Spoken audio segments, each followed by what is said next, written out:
Thank you so much. Now, let's just stay on polio for a moment. What are the common signs and symptoms that, I mean, you can look at a child and say, I think this child is down with polio?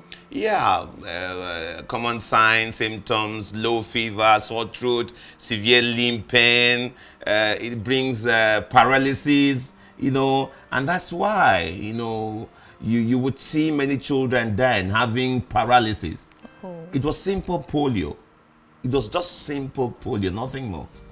Okay, so what are some of the, I know that I have been involved in an immunization process, and one of the things that mothers often say is, I don't want to get my child vaccinated because for every time I do that, they become sick and old. Now, what are some of the misconceptions or myths that you've heard about polio vaccine that you would like to, debunk for us today?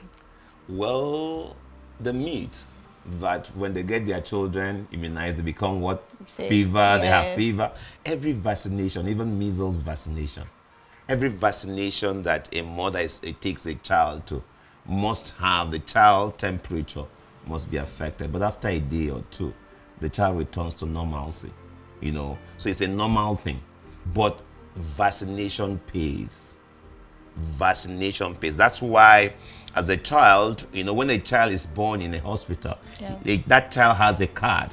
And in that card, they will inform the mother the kind of vaccinations or immunizations or medication to take, the days to bring the child back for that. True. All those things are in that card. So it pays. So we come from a society where there is a lot of myths.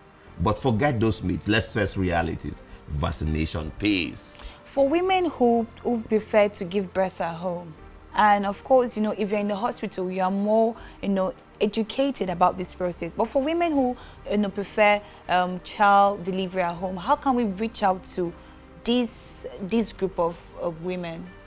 Now, while we also appeal to women to go for antenatal care, because it's not beyond the child, it's also very beneficial to the woman in person. Now, if a woman gives birth at home, that's why many times you'll see the health workers, they come to the homes, to your home. They come to churches. They come to community centers. The idea is that they take this immunization to the children at no cost to the family. So we make emphasis everywhere, every time. We advocate, let your children be immunized.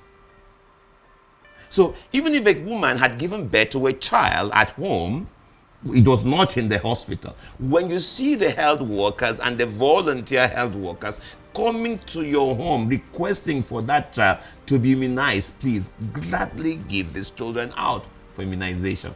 You know that Nigeria is also a very religious community where, especially in the north, I can remember my friend telling a story during the NYC how she was almost beaten. Her and her group went to the northern region to immunize the children. How will Rotary bridge this gap of ignorance in the northern area? How would they get to them and then inform them about the importance of getting your children vaccinated? We had already bridged that gap. Today in the north, every child is immunized. We had to bring together religious leaders in the north, community leaders, stakeholders from every place, told them, of the importance of vaccination and immunization. And they saw it. And I need you to know that if you go to the north, you realize that some northern states, the percentage of people infected with polio is so much. And so they saw the realities. So today, during the national immunization rounds, it takes every community leader to send out a town crier to inform their people that the health workers will be coming from so-so dates to so-so dates. Please, let your children be immunized. And every religious organization or leaders also do the same in their religious organization.